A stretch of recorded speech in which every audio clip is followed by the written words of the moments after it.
So there isn't a process, as it were, going on in the cell saying, look, be patient. No. It's going to be a feather, believe me. Yes. It doesn't happen like that.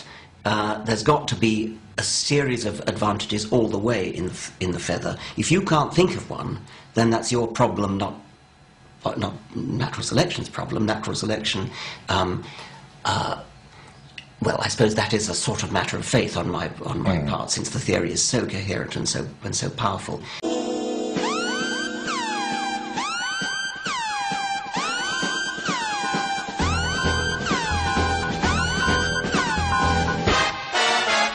I gotta have faith.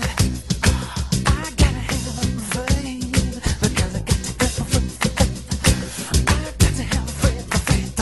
Because I got to have faith. Cause I gotta have faith.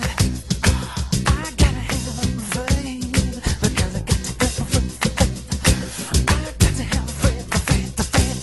Because I got to have faith. Cause I gotta have faith. I gotta have faith.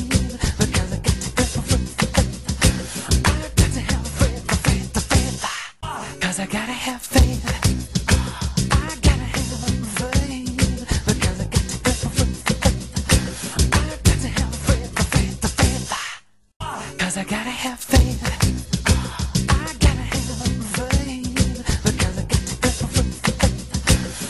to have But I often encounter religious people who argue in the following way. They'll say, well, it's not really, and we don't think of it as a scientific hypothesis. We think of it as something which involves a leap of faith.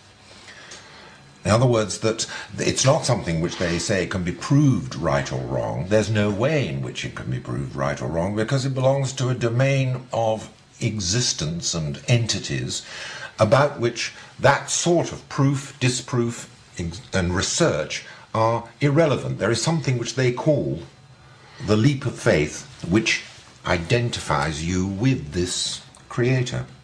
Well, that sort of thing just leaves me cold. I mean, I can't really even begin to empathise. Well, I suppose that is a sort of matter of faith on my part. A leap of faith which just means that a person has a sort of internal feeling of revelation, which is not shareable with anybody else and which can't be demonstrated to anybody else. To me, that just sounds like a mental delusion, because that is a sort of matter of faith. Why is it then that people actually invoke the notion of a leap of faith, not as a weakness on their part, but as some sort of virtue which is lacking in people like you and me? Well, that there is yes. some sort of peculiar willingness, and a willingness which indicates some sort of spiritual generosity, which we somehow don't have. Sort of matter of faith on my part. Sort of matter of faith.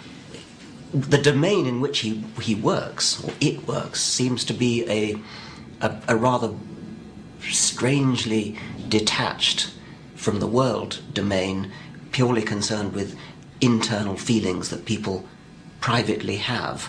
But the implication is that it's a domain from which we are unfortunate enough to be excluded. That's right. And as I say, that it's a lack of some sort of talent, generosity, or blindness on our part, which cuts us off from the beauty and majesty. Sort of matter of faith on my part. Sort of matter of faith.